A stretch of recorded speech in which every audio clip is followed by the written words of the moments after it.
Views expressed on this program are those of the host, guests, and callers, and do not necessarily reflect the views of the station, its management, or advertisers. You're listening to Transformation Talk Radio.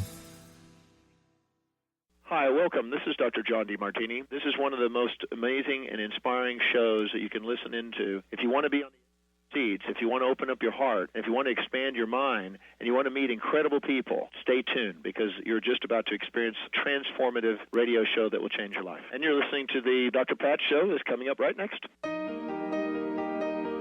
Welcome to the Dr. Pat Show. Talk radio to thrive by. Powerful, inspiring, and coming to you live, bringing you stories of people like you and me, busting through and living life full out. Get ready to dare to wonder what your life would be like if you knew you could not fail. Welcome, welcome, Transformation Talk Radio listeners. My name is Ellen Stewart, and I am the Pushy Broad from the Bronx. I am guest hosting for Dr. Pat today, and she and I are wishing you a very, very Merry Christmas, and I know she'll be back with you soon. I've got a very special show today. I'm going to do some of my Recovery Recharge show, and we're going to make this a pre-Christmas celebration. Today's episode is going to be Music for Recovery with Kathy Moser. Let me tell you a little bit about this. Recovery is a celebration, and Music for Recovery honors the creative process with evidence-based programs that are original and unique. We're going to listen to award-winning songwriter Kathy Moser today, and she's going to share her journey and her creation with fun, laughter, and song. I think it's a perfect way to celebrate the holidays. So before I introduce Kathy, let me just tell you a little bit more about her. She is an award-winning songwriter, a teaching artist with over 20 years experience in the mental health field, and the founder and director of Music for Recovery. Harvard Medical School Recovery Research Institute conducted a 2016 study, and they found that Music for Recovery and Kathy's work actually helps to instill a sense of cohesion, hope, and catharsis. Kathy has spent a decade giving hundreds of songwriting workshops and concerts nationally. She's passionate about helping people through music, and her vision is that every treatment center will have a clinically integrated music program. Now, if that isn't a Christmas wish, I don't know what is. So, the Pushy Broad from the Bronx is really delighted to welcome to Recovery Recharge today, Kathy Moser. Kathy. Oh, Ellen. It's such a joy to be with you. I'm so excited. Thank you so much for having me today. Thank you so much. This is a really exciting thing because not very many people know what Music for Recovery is. And before we really go into the explanation, I'd like to know how you got started with this. What made you do this? Well, first of all, I also want to thank Dr. Pat and Transformation Talk Radio, as well as Pushy Broad from the Bronx. I really appreciate this opportunity. And so I started playing guitar at a young age, and a lot of my role models in playing music also turned me on to drugs and alcohol. And so at a young age, I had the perception that drugs and alcohol and music were synonymous. And I think that's a myth in the culture, that those things make creativity better. And so when I carried on in my drug use and then I got some help. I was around 34, about 24 years ago. Things came crashing down as you would expect, and I got help. And I got a lot of help, and I just want to encourage anyone listening to this who needs help, man, get help. That's the best and most smartest thing we can do. So much help available. And when I got that help, I was like, I want to really play music full time and even more. And now that I'm clean and sober, and someone said to me, if you're going to be clean and sober, you probably can't play music. And I said, you know what, if I can't play music, I really don't care if I'm clean and sober. And I have found, there's a big tribe of people in the entertainment industry, creative industries of all types, who have found that recovery has been great for our creativity. And also, especially, it has a lot of skills that we can learn through the process of recovery that directly help us in our recovery.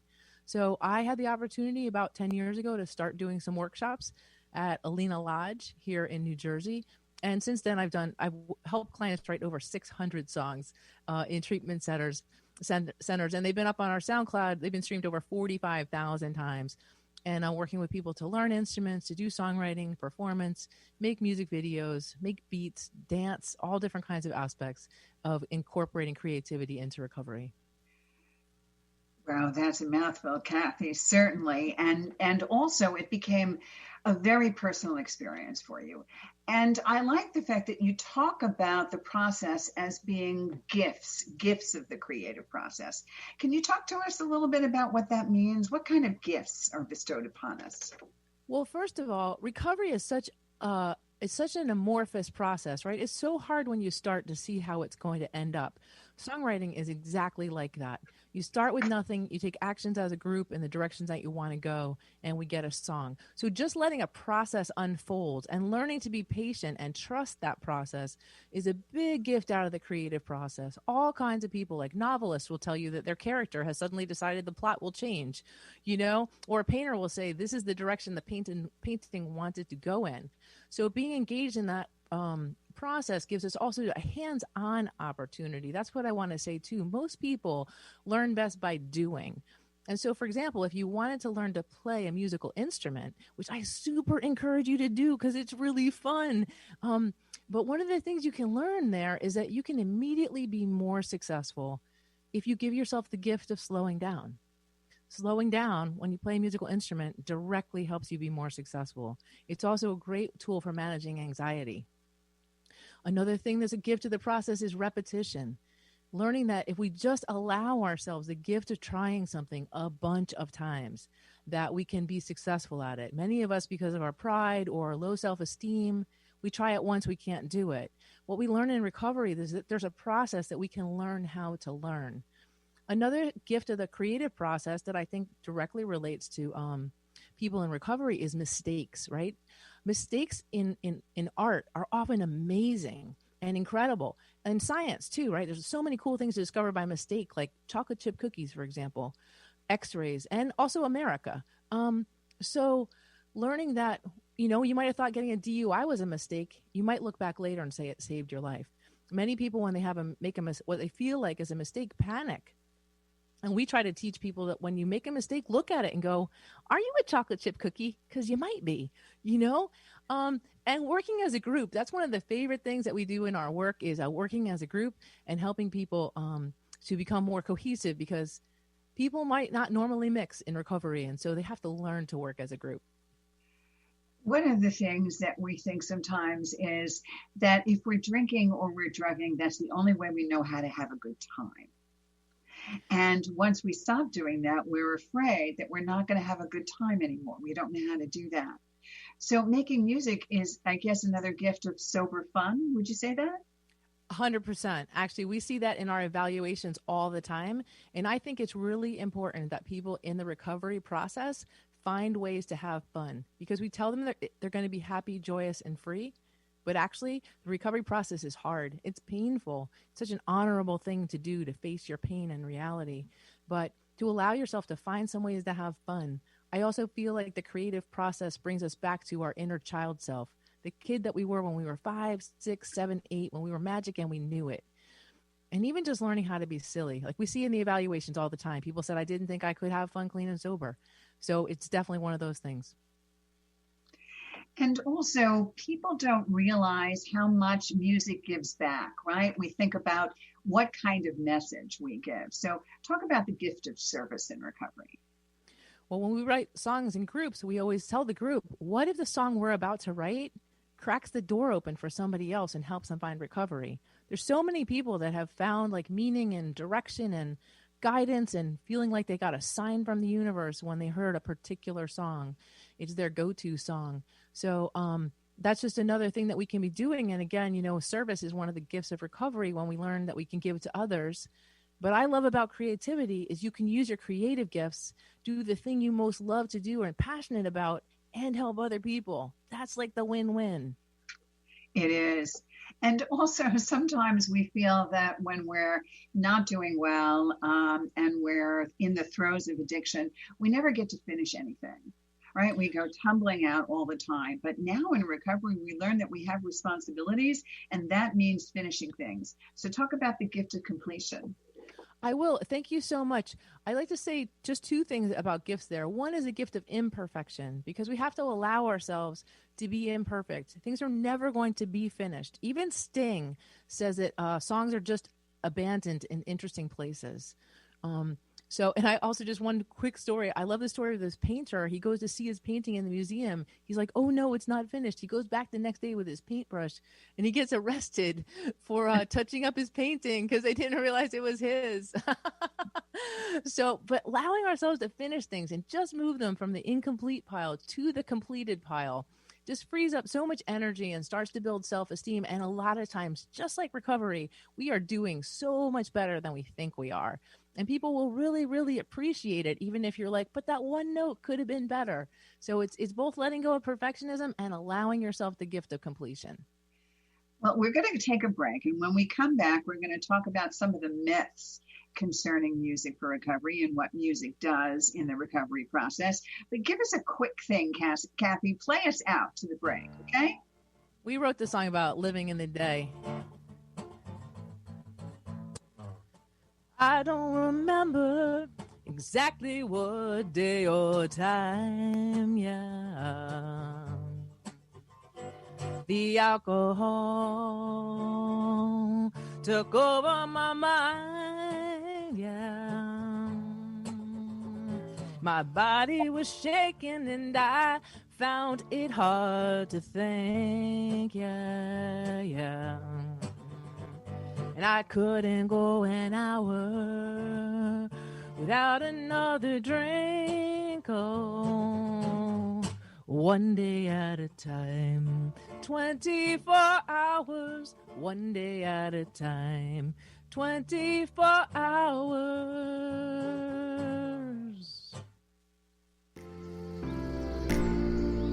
Hi, I'm Ambrosia. And I'm Alexa. And we are the hosts of Inner Bloom Podcast. A podcast about spirituality and intuitive development. Together, we utilize our intuitive gifts and our own personal life experiences to empower you to live an extraordinary life. Check us out and subscribe at innerbloompodcast.com. Imagine starting your week off with a teaching, a clearing, and an activation direct from the God consciousness. If you would like to feel more in charge of your week ahead, then I personally invite you to join me, Tracy L. Clark, for our monthly Soul Sunday non-denominational service at 11 a.m. Eastern Time, online or in person. All donations for this event go to the TLC Initiative Fund to help those in need. Sign up now at tracylclark.com and let's connect together in the glory realm. Did you know that all of the shows on the Transformation Radio Network are available as podcasts to stream or download? Really? Check us out. Go to transformationradio.fm. We have business shows, spiritual shows, energy healing shows, and pretty much everything in between. Something for everyone, guaranteed to inspire, educate, and transform.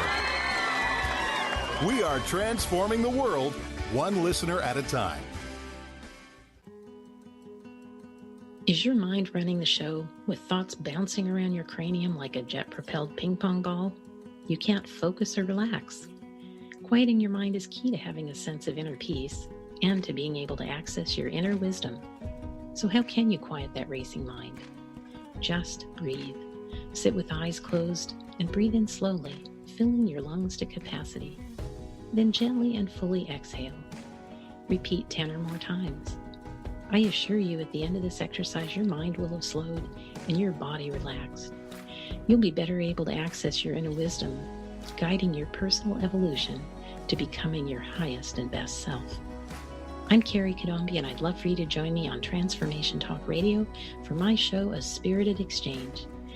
For more information about me, visit my website, thedivineguidancegift.com. Are you ready to get big and live your life out loud? Tune in to Get Big Out Loud Radio, exploring life through the lens of curiosity and compassion, with me, Carrie Knudsen, joining Dr. Pat live every second Monday at 10 a.m. Pacific on TransformationTalkRadio.com. I will offer ideas to transform what you are thinking into conscious action If you want to get big and live your life out loud, visit me at KnutSonSpeaks.com.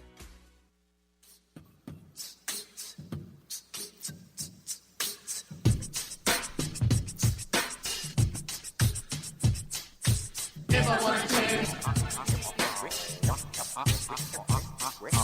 if I want to change.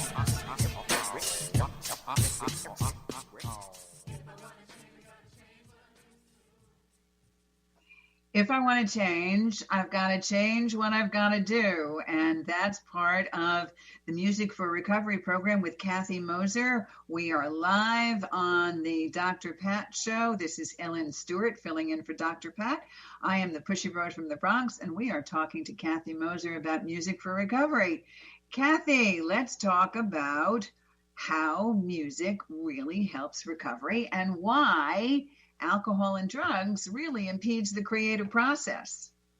Thank you. I'd love to talk about that. I meet so many people who say, well, I was creative before, and when I was getting high, I'm not going to be able to do it now, or I was drinking before. And we also have all these role models in the culture, which I'm hoping fast forward 50 years, and we'll have all these sober role models, or 10 years, like Hemingway and all kinds of other people. So I always say to people, the creativity is not in the weed, and the songs are not in the bourbon. If they were, everyone who drank and did drugs would be creative. And also, it really impedes, for me personally, like I never could have toured, right? I couldn't tour. Like I couldn't finish things. I couldn't go places and be on time. And also people become so self-destructive. And the litany of people that we've lost is just ridiculous. And I'd just like to mention here that I've actually done a podcast for a couple of years called Wings Over Water, Creativity and Recovery. It's on City of Angels Recovery Radio. And I've interviewed over 60 people, artists who had to renegotiate their relationship with their creativity once they were in recovery. And I want to say that absolutely, you may have to renegotiate because many of us have big, big energy in us. And one of the reasons that we drink or do drugs is to bring that energy down. And so in creativity, we have to learn to remanage that energy. For example, I play a big rock drum set as well as guitar. I did not play a big rock drum set for the first year of my recovery because I couldn't manage that energy. So learning how to renegotiate it, have support, have safety around it. But absolutely, it does not make you more creative because if it did, everybody who drank and drugged would be creative. You just may have to find a different ritual, a different way to be in there and have different kinds of support. So some of the ways that playing music helps you in recovery, I just like to say that the evidence shows playing a musical instrument is the number one way to improve brain connectivity. Now, that might sound super sciencey for you, but you can check out this beautiful TED Ed video called Music and the Brain by Anita Collins, and she'll show you how they've used real-time MRI machines to show that when you play music, more of your brain is engaged than any other activity that you can do. This helps you if you've had any history of trauma or any brain impact from drinking and doing drugs, because when you increase brain connectivity, you improve your memory, you improve your executive function, you improve your decision-making process, and you improve your creative problem solving, all of which are great things for artists to be able to improve. Not to mention that it's fun. But again, this is what the science shows. Now, when we sing together in groups, which humans have been doing for millennia, there's a couple of new studies that show really interesting benefits, both physically and mentally. One is when we sing together in a group, it increases empathy and cohesion in the group. So that's a great thing to be doing in all kinds of settings. That's why we do it in football stadiums and churches all over the place. But it really brings groups together, which is vital because I always like to say recovery is not a self-help program. This is a we help each other program. And sometimes we are most helped by people that we would not be friends with on the outside and would never meet otherwise. So when we can bring the groups together, I've had so many cool experiences. I just have to tell you this one thing.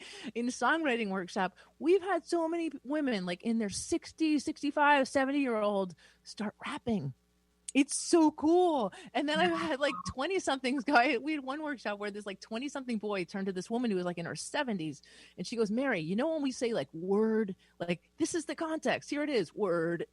And and we did another song and where we had a 24-year-old sing a lounge song. She didn't even know what Frank Sinatra was, So it really brings groups together. Also, singing together elevates the mood.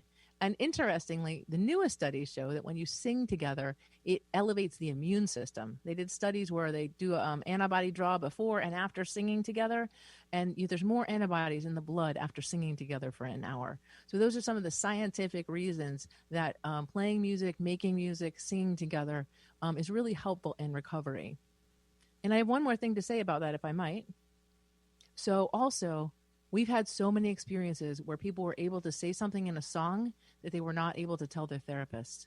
Now, we're musicians, we're not clinicians. We always ally with the clinicians. And so we've had so many times that people have had a traumatic event that they were not able to disclose or talk about in therapy that they talked about with us. We work mostly in residential treatment centers, so people are in a safe setting where they have a clinician to go to in a short period of time, that we were able to then take their lyrics and ask them, may we share this with your clinician? So as Dr. John Kelly from the Research Recovery Institute at Harvard Medical School said, writing the song often bypasses the defense mechanisms of the brain. And we've just had so many experiences where we were able to really help clients to open up to their clinicians. Well, Kathy, you've certainly said a mouthful, and I want to go back and talk about some of these things because they really do make an individual impact. We can see that music certainly in many ways builds personal recovery skills. You talk about the fact that music in recovery is also a community event. And of course, we know it's not an individual program. It's all about community. In fact, I know that the opposite of constant and active addiction is community and not abstinence, without a doubt. And also you talk about empathy and cohesion in the group because people are bonding and the music around them bonds. And that is very true of, like you said, singing in church and also in anthem-like situations, right? And stadiums and things like that. So I'm sure it has the same effect.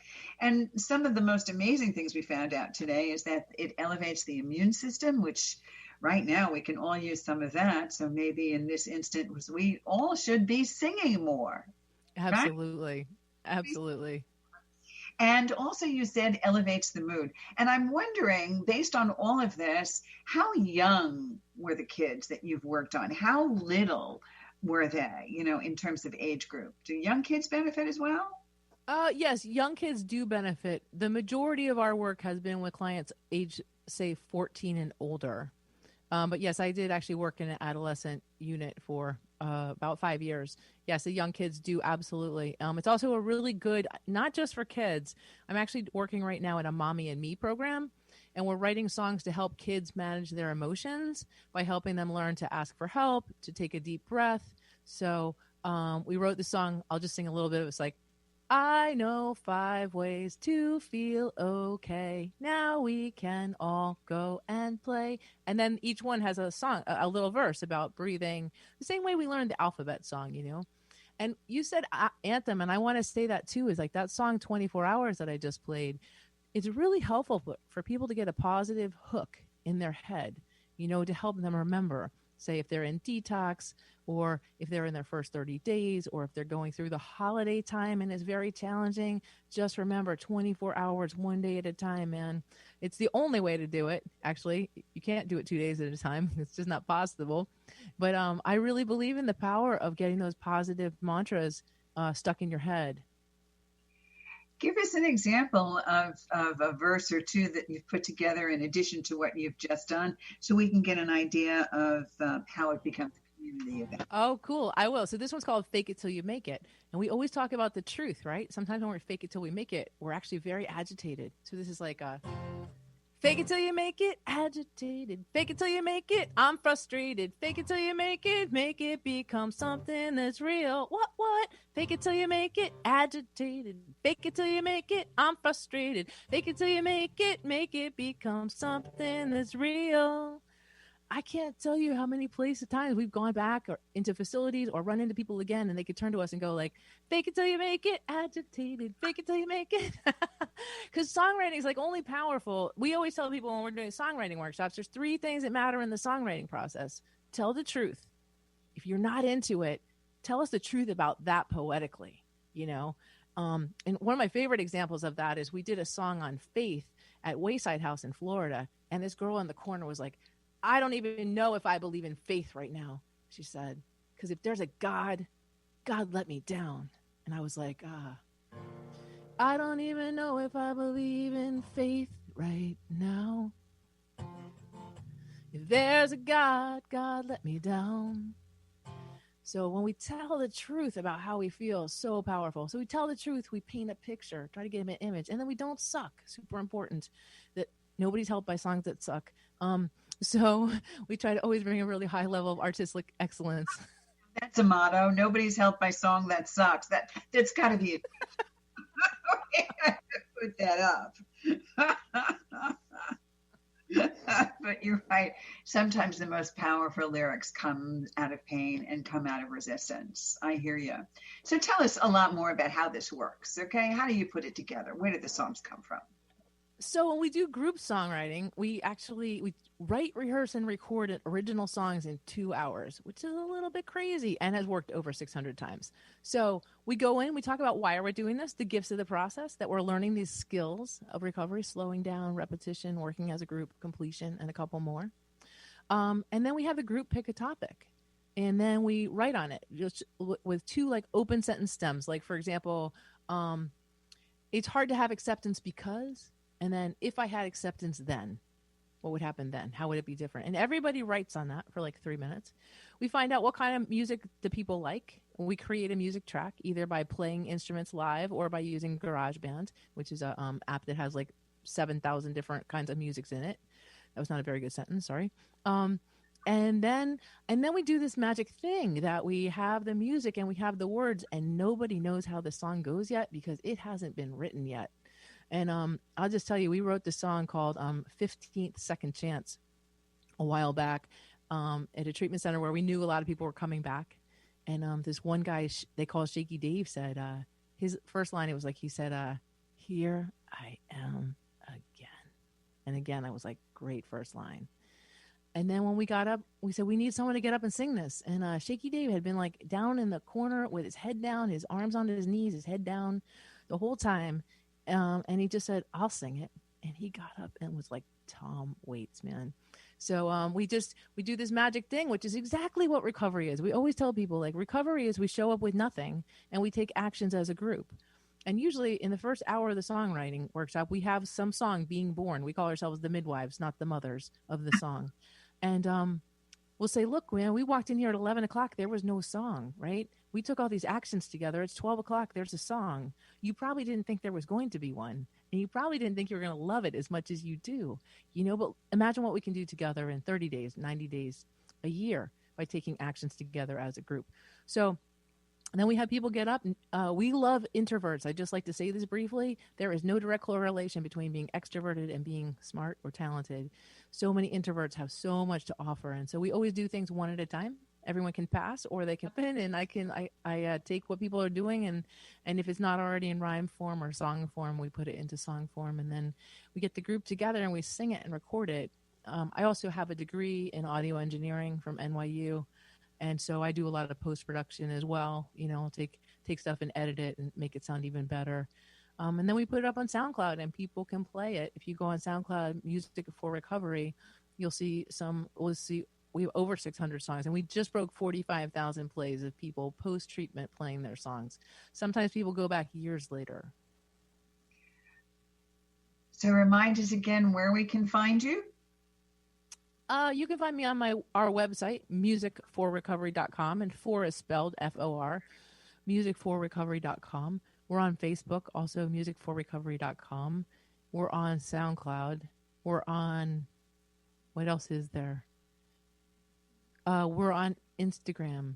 I can't remember my Instagram. I'm sorry. We'll put the links up for you. My 30-year-old assistant will kill me. I'm so sorry. I know I'm supposed to have that all in front of me. But yeah, if you'll see it's up there. And yeah. And also just like to say on SoundCloud, all the songs that are up there, the songs I'm playing today, the songs that we're playing clips of, everything is up there. You can download it or stream it for free. If you're not hip to SoundCloud, it's 100% free. You don't have to register or anything. So that song you mentioned before, what was that? Here I Am Again? Yes, Here I Am Again. You have a little bit of it? Oh my gosh. I don't know if our producer has that song 15 Second Chance. I apologize. I was just kind of telling the story of that one, but I'm not sure if your producer has that clip or not. All right. I want to talk about one that I don't know if he has it or not, and we'll have it for you. But I want to talk about one that you just did recently because it's the holidays, right? Oh, yes. You did one for us that was with a very popular tune involved. Yes. Yes, so I'm going to play this live. All right, let's see if you can recognize this tune. And let's get a Christmas message going, okay? Go ahead, Kathy. You know what I'm talking about. Dashing to the store, trying to drive slow, 'cause I needed just one more. Now my car's stuck in the snow. It could have been the weed. It might have been the schnapps. But it's no fun to ride in handcuffs with the cops. Oh, treatment time, guess it's time to go. 'Cause I woke up this morning underneath the mistletoe. Treatment time, it's time to get some help. 'Cause my whole family has become the elf up on the shelf. For so many years, I love to drink and drug. Now Santa's brought an intervention from the ones I love. There's no way to hide. It's time for me to stop. Christmas tree down on its side. My whole life is upside. Oh, treatment time. Guess it's time to go. 'Cause I woke up this morning underneath the mistletoe. Treatment time. It's time to get some help. 'Cause my whole family has become the elf up on the shelf. You can see the whole video. That's like half the song, but you can see the whole video up on Music for Recovery. Oh, our YouTube channel. Right. That one's, I should definitely mention that. We have a YouTube channel too.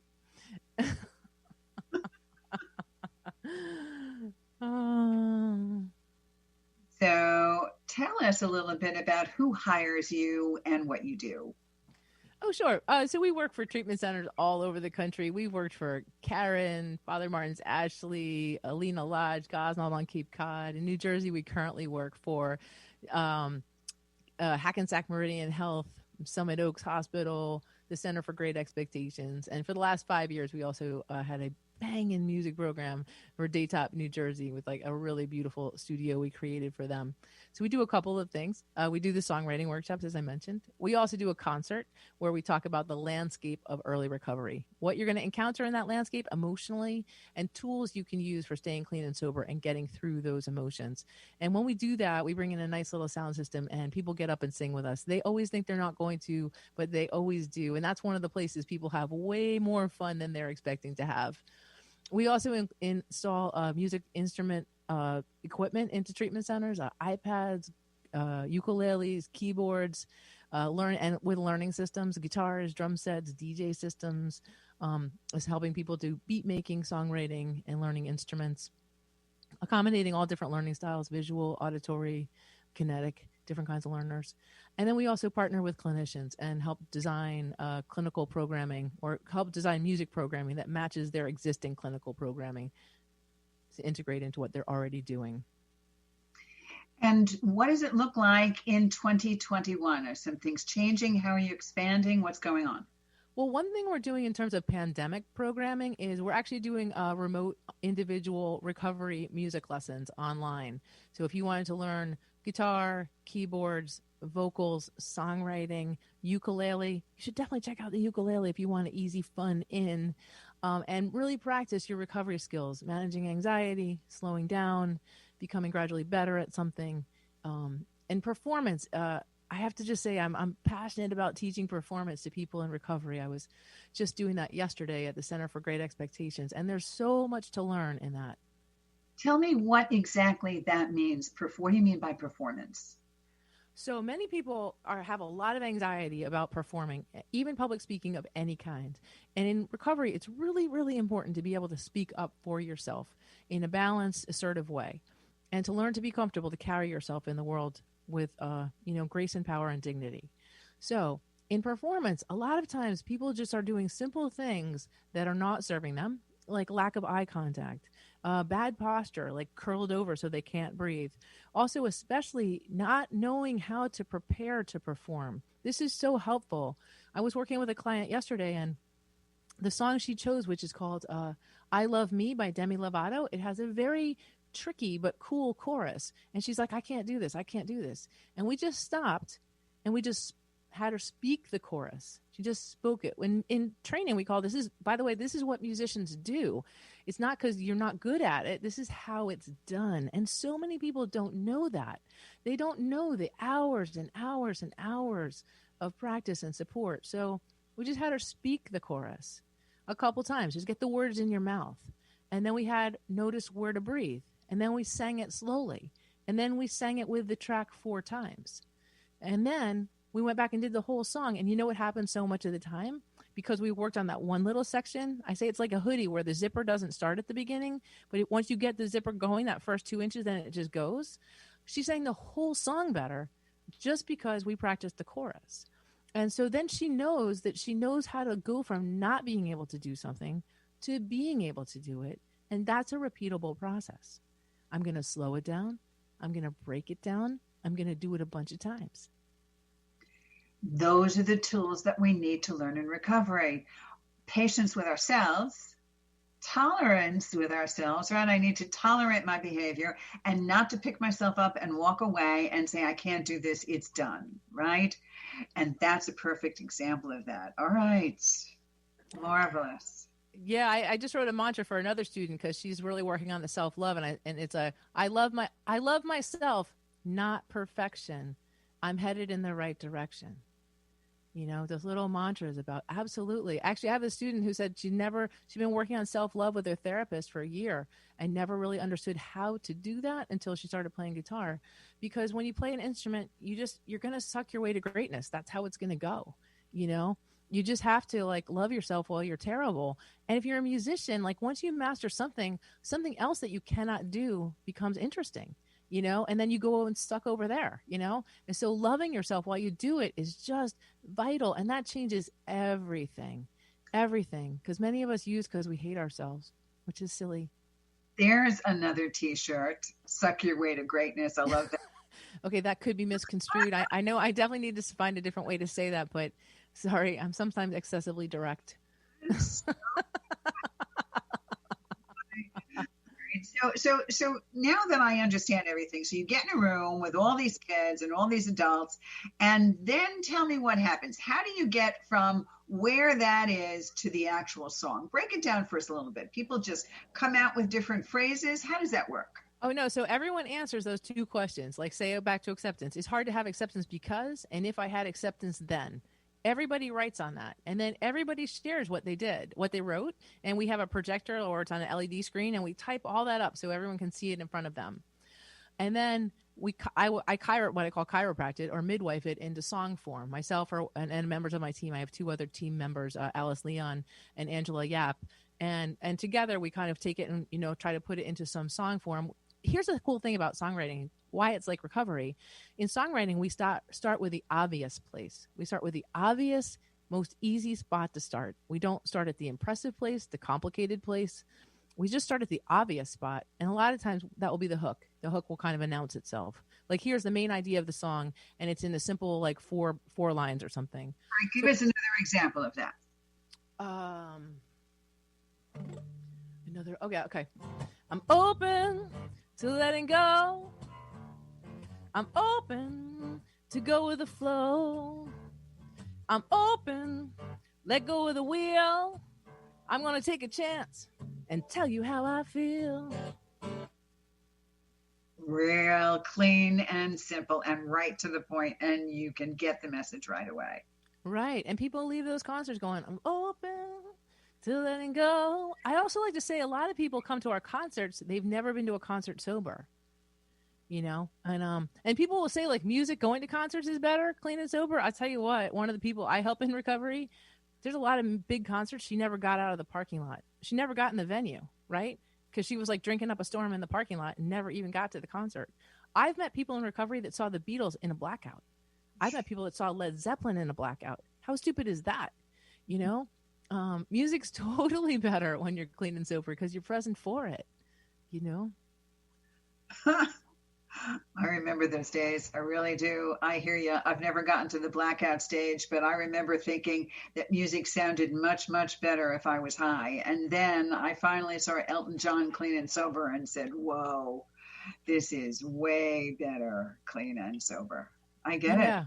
Yeah, and I would just like to say one other thing about self-care for people who are creative and want to engage in their creativity and recovery is I've learned that like being strong is being different than being tough. And to be an artist in recovery, I've had to practice a lot of self-care. For example, I ate right before we came on, right? We started at 12, I ate at 1. No, sorry, I'm dyslexic. We started at 1, I ate at 12. Like I have my water like right here. I travel with my Nalgene. I always have a bag of almonds on the front seat of my car because I forget to eat sometimes. I went to bed early last night so that I could be good today. You know, I've been humidifying my room. I've called my friends and said, hey, I'm doing this radio show. If I'm awful, will you love me anyway? They always say yes. But I'm just saying, if you're a creative person and you want to touch into start to build on your creativity and recovery, you know, take care of yourself. You know, being strong is like a group activity. Being tough is an isolated activity. And I'm not tough anymore. I'm strong because I take good care of myself. And I learned that. I did not know how to do that. And I practiced that.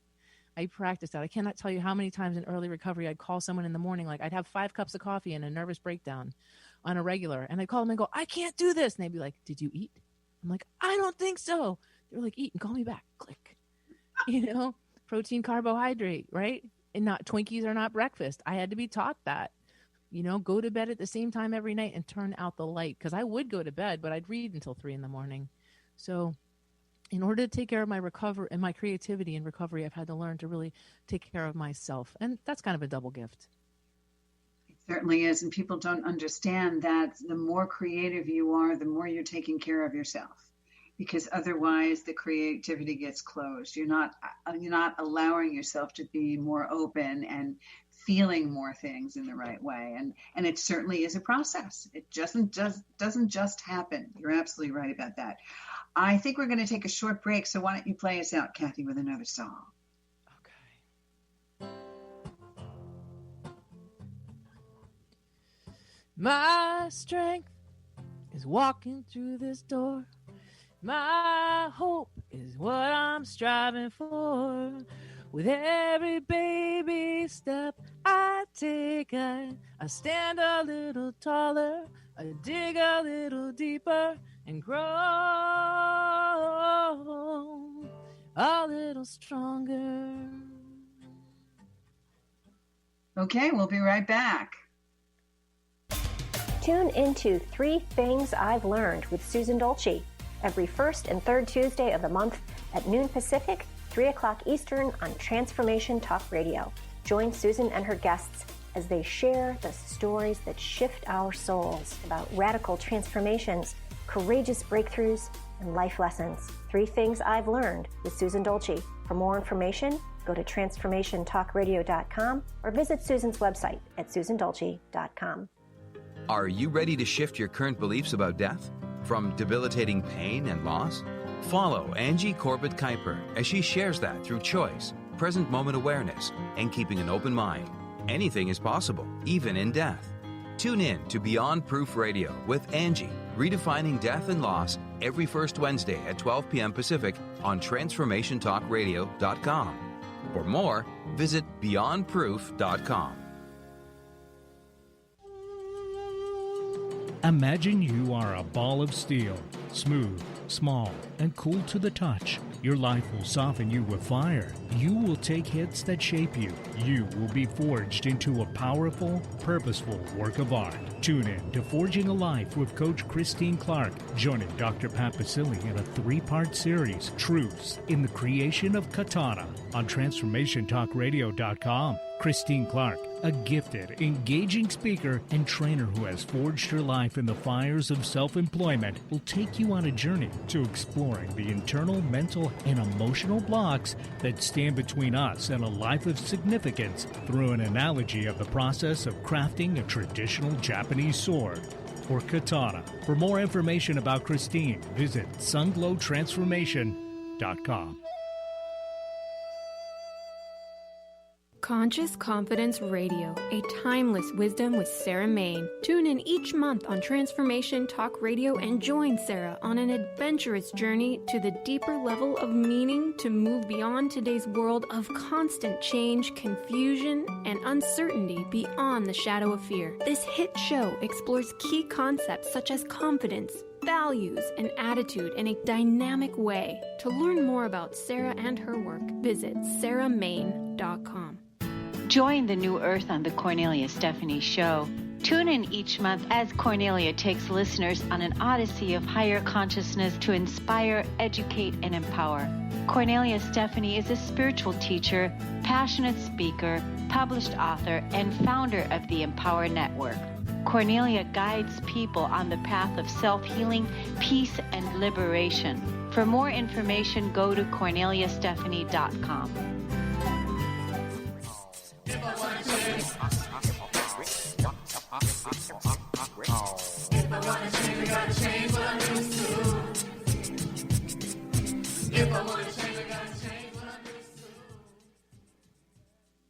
This is Ellen Stewart, the Pushy Broad from the Bronx. I'm subbing in for Dr. Pat today. Merry Christmas to all of you. We're here on Recovery Recharge, Music for Recovery with Kathy Moser, and we're listening to some of the great music coming out of teaching artist Kathy Moser and her program. Kathy, let's talk about the next song that you want to talk about, which is Accept. Tell us about that. So, we were talking about the importance of having fun. So we wrote this song literally in 2 hours with about 35 people at Katamet, which is a facility for Gosnell on Cape Cod, people in early recovery their first 30 days. And we're writing on acceptance, right? As I mentioned before, the two prompts, if I could accept one, then what would be different? And it's hard to have acceptance because. And so they wrote on that. And I love this guy had this creative out of the gate, out of the box intro idea. And again, the idea of having a hook, right, that you can remember and hold on to. And so I'd also just like to say to the people who are like grammar buffs, there's one extra C in the word accept some of the time for musical purposes. This was a poetic license decision. So we wrote this song at Gosnell on Cape Cod. It's called Accept.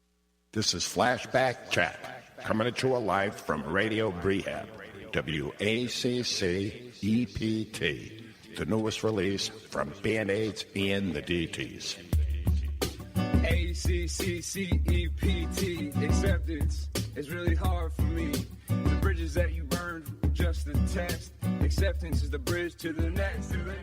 Acceptance is the bridge to the next. So yeah, it's undeniable the fun that is being had in that track, and also just the creativity, right? And the whole group came together, and then they're walking around going like ACCCEPT, acceptance is really hard for me. So that's kind of like the mantra, the fun, and the creative process. And this guy had not been a DJ. He just got this idea because I think we were playing with the idea of respect, RESPECT.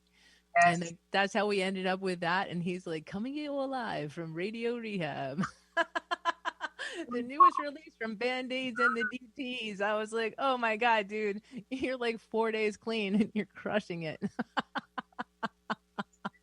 The bridge to the next, is that what he said? Yeah, it says acceptance is the bridge to the next, and then like the next part goes like, when I accept, I don't feel the pull. When I accept, I know that I am full. When I accept, my family is free. I accept, I know that I can see recovery. ACCCEPT. Yeah. So it's true. Those learning techniques are evident. Myself being a teacher for so many years, the way we learn things, just like the alphabet song when we're kids, it really sticks with us. And that's a really great way to enforce it. All right. So we have about 7 minutes to the end of the show. So I do want to get in the other songs that you have for us. So let's talk about the next one you brought and what that's about. Yeah, this one's called Keep the Faith. And I just, as an evidence of group singing, I just like to ask the producer, just play this clip all the way through. These girls had never sung together. They'd never written a song together. And in 2 hours, this is what they came up with. And so this is up on Cape Cod as well. And so they say, they had used this quote. It says, you can't discover new oceans without losing sight of the shore. So I love that. It's like local to their environment. And just listen to the harmony that arises. The thing about harmony is it requires that you listen to each other, which is such another vital recovery skill, and that you be in tune to each other, attuned to each other. Again, it's not a self-help program. It's a we help each other program. And when we sing together, we're so much more attuned to each other. So this is called Keep the Faith. We wrote this at Emerson House.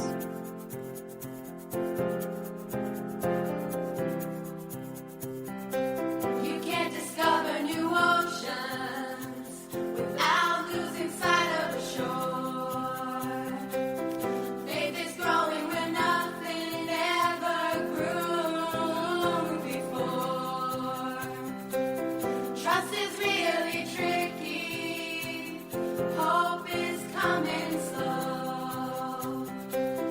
I don't really know which way I should go.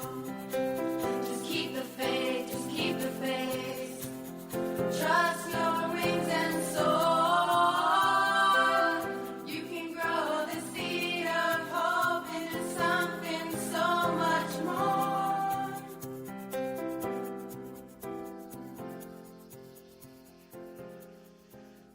Yeah, I love that. You can hear them coming together like that.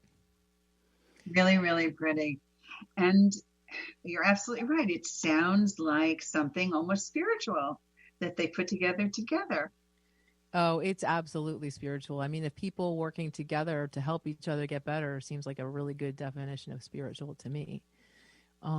So there's one more clip I have if you're open to that. I just would like to just at the end here say that, many of us use drugs and alcohol for a long time. And it's been really valuable to me to understand that recovery is slow. It's going to take a while. And that's normal, and it's okay. It's healthy. And to give ourselves the gift of time. My person helping me in early recovery had me write down how many days I drank and drugged. 20 years, approximately 7,526 days. I wasn't keeping perfect track because I was high. So when I got into recovery, she had me write down how many days I had clean. It was like 240. And for some reason, when I saw those two numbers together, I understood it was going to be a while, so just settle in. It's okay. It's going to be slow. That's actually good, because recovery is a spiral that goes up and is getting bigger. So it feels slower because addiction's a spiral that's getting smaller and going down. Very exciting because things are happening all the time that are bad, but let yourself slow down. And then I referred to this song earlier that we did this at Alina Lodge, and I love the group cross-pollination. An older woman loved Frank Sinatra, younger woman had never heard of him, and so we wrote this song together called Slowbriety. Welcome to Alina Lounge. We'll be here all year long.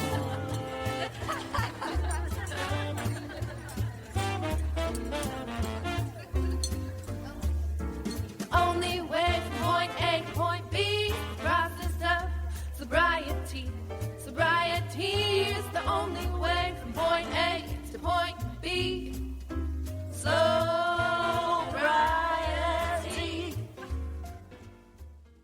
Fantastic. I love that one, man. My mom used to do the jitterbug down at the Palace Theater, with the dance-offs and stuff, and going to see Frank. So it sounds just like something that would be in Vegas. Yeah, they literally went to the dining hall and got like cups and forks to bang against it to make it sound like a dinner lounge. That's exactly right. All right, we're coming up on the end of this program, and I want to be able to leave our listeners with some important information about you. So tell us again where we can find you, and leave us with a Christmas message and play us out. We can be found at musicforrecovery.com, and you can email me directly at Kathy with a K, Kathy, at musicforrecovery.com. That's the easiest way to find us. It'll come right into my inbox. So I want to thank you guys so much. Thank you so much, Ellen, the Pushy Broad from the Bronx. I really appreciate all of your support and encouragement and all the great work that you do in so many different realms. And also thank you to Transformation Talk Radio. Okay. This is an original verse from Jingle Bells. It says, hold on a second. My word. A day or two ago, a story I must tell. I went out on the snow, and on my back I fell. A gent was riding by in a one-horse open sleigh. He laughed as I there sprawling lie, but quickly drove away. Al-Anon. Oh, treatment time, time to get some help. 'Cause my whole family has become the elf up on the shelf. Treatment time, I guess it's time to go. 'Cause I woke up this morning underneath the mistletoe.